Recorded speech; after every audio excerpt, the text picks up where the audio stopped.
Hello friends, आप सभी का एक बार फिर से स्वागत है मेरे YouTube channel nursing with Hrithik पे। उम्मीद करता हूँ कि आप लोग अच्छे होंगे। तो आज मैं बात करूंगा कि जो एग्जाम होते हैं, मतलब जो यूनिवर्सिटी एग्जाम होते हैं, उसमें कैसे लिखें और उसमें क्वेश्चन कैसे आते हैं, कौन से क्वेश्चन कितने नंबर के होते हैं, 5 नंबर के कितने क्वेश्चन आते हैं, लॉन्ग आंसर के जो क्वेश्चन होते हैं वो कितने आते हैं, शॉर्ट आंसर क्वेश्चन कितने आते हैं, एमसीक्यू कितने आते हैं। इन सारी चीजों पर मैं बात करूंगा। कितने नंबर के क्वेश्चन में कितने पेज लिखने होते हैं, इन सारी चीजों को लेकर मैं आज की वीडियो में बात करूंगा।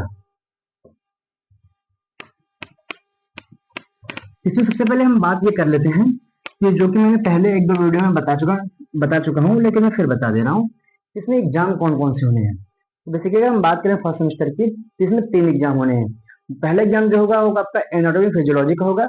दूसरा एग्जाम जो होगा साइकोलॉजी सोशियोलॉजी का कॉम्बो होगा। एक एग्जाम आपके और होंगे जो कॉलेज लेवल पे होंगे, बट उसके मार्क्स ऐड होते हैं कम्युनिकेटिव इंग्लिश का। तो हम सबसे पहले बात करते हैं एनाटॉमी फिजियोलॉजी की। तो अगर हम बात करें एनाटॉमी की, तो एनाटॉमी जो है,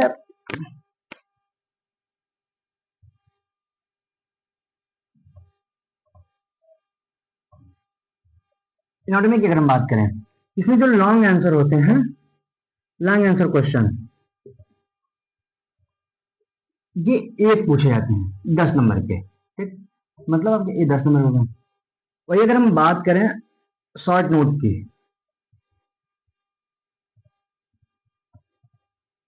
शॉर्ट नोट की बात करें हम, ये 5 नंबर के 3 क्वेश्चन पूछे जाते हैं। ये 15 हो गए। इसमें ऐसे आएगा ए बी सी। तो ऐसे आपके 5 5 नंबर के 3 क्वेश्चन पूछे जाएंगे। वहीं अगर हम उसकी बात करें शॉर्ट आंसर की 2 नंबर के क्वेश्चन, तो अगर हम बात करें शॉर्ट आंसर की,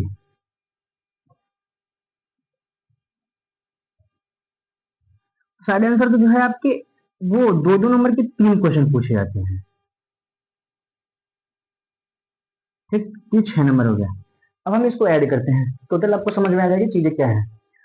तो 10 नंबर का पहला क्वेश्चन, 5 5 नंबर के 3 क्वेश्चन पूछे थे, सेकंड क्वेश्चन होते हैं शॉर्ट नोट्स में। 15 15 10 25, और ये 2 2 नंबर के 3 क्वेश्चन, 25 6 31, मतलब 31 हो गए आपके। अब हम बात करते हैं एमसीक्यू की। अभी इन सारी चीजों को मैं एक ही बार बोर्ड पे लिख के समराइज कर दूंगा कि कौन से सब्जेक्ट में कितने नंबर के क्वेश्चन पूछे जाते हैं, कौन से पेज में क्वेश्चन में कितने नंबर के होते हैं, कितने पेज लिखने होते हैं। अभी मैं छोटा सा पूरा बता दूंगा। अगर हम बात करें एनाटॉमी की और फिजियोलॉजी की, तो आपको जो पता है, जो आपको टोटल मार्क्स होते हैं,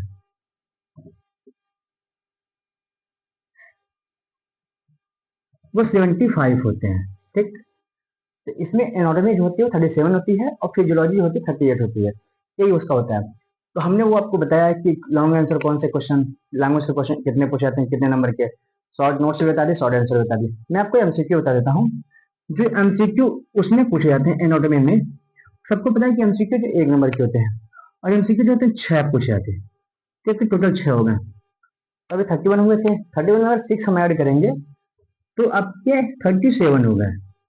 बेसिकली अगर हम बात करें तो जो एनाटॉमी होगी 37 नंबर की हो गई। अब हम बात करते हैं फिजियोलॉजी की।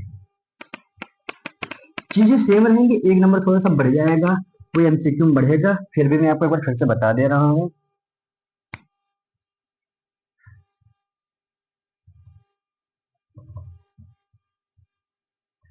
कुछ कॉलेजों में जो है, या लगभग सारे कॉलेजों में सेशनल एग्जाम स्टार्ट होने वाले हैं। तो सेशनल एग्जाम जो होता है वो अलग अलग जगह पे अलग अलग होता है। कहीं पे 30 नंबर का होता है, 30 नंबर का। कहीं पे क्या करते हैं कि वो 75 नंबर कराते हैं। तो अलग अलग जगह पे अलग अलग होता है। 50 नंबर का भी शायद कहीं कहीं होता होगा। मेरे यहाँ जो सेशनल एग्जाम होते हैं 2 होते हैं, 30 30 नंबर के। ठीक, हम फिजियोलॉजी की बात कर लेते हैं। फिजियोलॉजी में जो पहला क्वेश्चन आता है वो लॉन्ग आंसर आता है। लॉन्ग आंसर, ये जो एक क्वेश्चन होते हैं 10 नंबर के।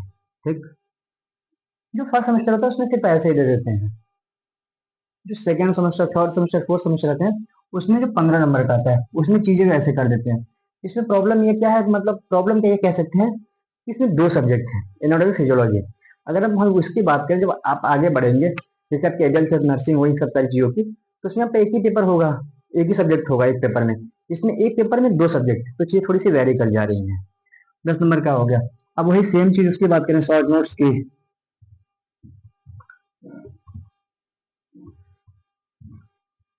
तो 5-5 नंबर के 3 क्वेश्चन, 15 नंबर। 60 आंसर की बात करें अगर हम, तो उसमें भी 3 क्वेश्चन होंगे ए बी सी। तो उसमें 2-2 नंबर के 3, ये 6 नंबर हो गए। तो अगर हम फिर से इसको मैं ऐड करके बता दे रहे हैं, 15 10 25 6 31। ठीक। इसमें जो एमसीक्यू आता है वो 1 नंबर के 7, मतलब टोटल 7 एमसीक्यू आते हैं। अगर हम इसको टोटल ऐड करेंगे तो 10 15 6 और 7 38 हो गए, और एनाटॉमी के 37 हो गए, टोटल आपके 75। ठीक। तो आपके जो टोटल 75 थे वो कवर हो गए। ठीक। अब इसमें क्या है कि एनाटॉमी के लिए कॉपी अलग मिलती है, फिजियोलॉजी के लिए कॉपी अलग मिलती है। तो इसमें यह है कि आपको हम ये नहीं कह सकते इतने नंबर के क्वेश्चन इतने ही पेज लिखने हैं। जो सब्जेक्ट ऐसा आएगा, जैसे वो कम्युनिटी हेल्थ नर्सिंग हो गई, एडल्ट हेल्थ नर्सिंग हो गई, इसमें क्या होता है एक ही कॉपी मिलेगी, सारी चीजें रहती हैं। तो उसमें हम पहले डिसाइड करते हैं कि 15 नंबर क्वेश्चन कितने पेज लिखे हैं, 5 नंबर क्वेश्चन कितने पेज लिखे हैं। जिससे हमें वैसे करनी, टोटल 32 पेज होता है, 32 पेज। हमें उसके हिसाब से चीजें लेके चलनी होती है। कहीं ऐसा ना हो कि हमने 15 नंबर क्वेश्चन में 15 पेज लिख दिया, 12 पेज लिख दिया, तो आगे जाके क्वेश्चन के आंसर लिखने के लिए हमें चीजें कम पड़ जाए। हमें वो सब चीजें नहीं करनी, हमें पहले तब डिसाइड करनी होगी, और तब की बात तब देखी जाएगी। अब हम इसकी बात कर रहे हैं, तो हम वही बोल रहे हैं ना कि एनाटॉमी के लिए अलग कॉपी मिलेगी, फिजियोलॉजी के लिए अलग कॉपी मिलेगी। इसमें कुछ ऐसा नहीं है,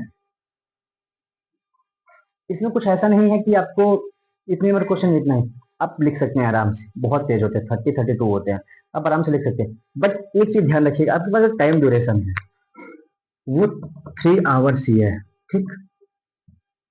अब इसका देखिएगा, टेस्ट के तो लिमिट नहीं है, टेस्ट आपके पास बहुत है, लिख नहीं पाएंगे। लेकिन आपको ध्यान देना है कि फिजियोलॉजी में ही आपको 1.5 आवर, और एनाटॉमी में भी आपको 1.5 आवर ही देने हैं। आप ये बिल्कुल ना कीजिए कि आप एनाटॉमी पहले सॉल्व कर रहे हैं, फिजियोलॉजी सॉल्व कर रहे हैं, हम 2 घंटे इसको लिखते चलेगा, हमें ये आ रही है। कोशिश कीजिए कि आपको क्वेश्चन मिलेंगे, आप देखिए कौन से पेपर आपको आसान लग रहे हैं, एनाटॉमी फिजियोलॉजी।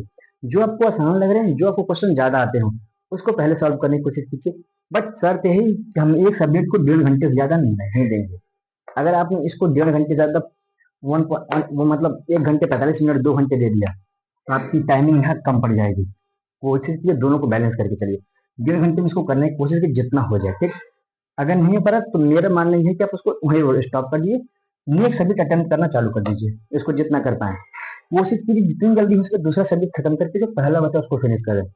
कुछ भी हो जाए, एमसीक्यू हमें अटेम्प्ट करने ही करने, हमें नहीं आते फिर भी हमें करने ही करने हैं। ऐसा नहीं हम सब्जेक्ट करते चले गए सारे क्वेश्चन, और हम एमसीक्यू ही करना भूल गए, टाइम ही नहीं मिला, तेजी कम पड़ गए। हमें चीज ध्यान रखनी है, एमसीक्यू 13 नंबर जबकि प्लस पॉइंट है, जिसके 13 सही हो गए। अब सोचो 75 में अगर आपके 13 सही हो गए, ठीक, 75 अगर 13 में 62 बचे हैं, अगर हमने सारे क्वेश्चन अटेम्प्ट किए, अगर आपको पासिंग मार्क लानी है, कोशिश कीजिए पासिंग मार्क नहीं, कोशिश करें हम बहुत अच्छे नंबर लाने के लिए। तो अगर आपको पासिंग मार्क की लानी है, तो 62 में आप आराम से ला सकते हैं, 25 नंबर 30 नंबर आराम से ला सकते हैं। अगर इसमें 30 मिल गए, 13 ये सही हो गए, कि 43 में पास हो गए। ठीक। तो ये सारी चीजें हो गई साइकोलॉजी, सॉरी फिजियोलॉजी एनाटॉमी की हो गई। सेम पैटर्न जो आपका रहेगा यही साइकोलॉजी सोशियोलॉजी का रहेगा। उसमें भी क्वेश्चन ऐसे पूछेंगे, ऐसे long answer, short answer, short notes, MCQ. उसमें भी साइकोलॉजी होगा, सोशियोलॉजी होगा, उसके लिए काफी अलग अलग मिलेंगे। अब हम बात करते हैं इंग्लिश की, जो अलग अलग जगह पे अलग अलग चीजें शायद वेरी कर सकते हैं, शायद कंफर्म नहीं है। बट जो मेरे यहाँ होता है मैं उसको अपने यहाँ बता देता हूँ।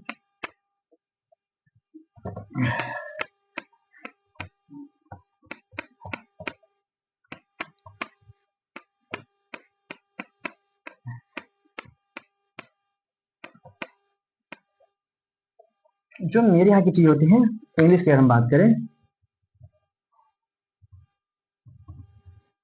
तो मेरे यहाँ इंग्लिश 50 मार्क्स की होती है। ठीक, 50 मार्क्स की होती है। उसमें जो क्वेश्चन मुझे मुझे याद नहीं आ रहे हैं, क्योंकि काफी टाइम पहले मैंने दिया था, तो मुझे याद नहीं आ रहा है। बट मैं आपके एग्जाम आने से पहले मैं कोशिश करूंगा एक वीडियो बना दूं कि कैसे कैसे क्वेश्चन आते हैं। मैं कोशिश ये भी करूंगा कि एनाटॉमी, फिजियोलॉजी, साइकोलॉजी, सोशियोलॉजी और इंग्लिश, इन पांचों सब्जेक्ट में आपको जो है इंपॉर्टेंट क्वेश्चन बता दूं। मैं कुछ ऐसा प्लान करूंगा कि जो क्वेश्चन मैं बताऊंगा कि उसी में से ही आपके सारे क्वेश्चन आ जाए, उसके बाहर ना जाए, और जाए भी तो ऐसा कि जितना मैंने बताया अगर आपने उतना पढ़ लिया, तो आपको 5 मिनट तो कोई रोक ही नहीं सकता। तो कुछ ऐसा प्लान करूंगा आपके एग्जाम आने तक। ठीक। तो आज के लिए वीडियो में बस इतना ही। उम्मीद करता हूँ आप लोगों को चीज़ें समझ में आई होंगी। अगर आप लोग कोई डाउट हो, कोई क्वेरी हो, तो आप लोग मुझे कमेंट कर सकते हैं, मैसेज कर सकते हैं, व्हाट्सएप पे, इंस्टाग्राम पे, टेलीग्राम पे मैसेज कर सकते हैं। वो चीज़ें आपको जो सीखनी है, समझ में नहीं आ रही, तो आप मुझे कमेंट कीजिए, मैं उसको और अच्छे से करने की कोशिश करूंगा। इन सारी चीज़ों को लेके बस इतना ही। मिलते हैं नेक्स्ट वीडियो में, तब तक के लिए धन्यवाद। Thank you.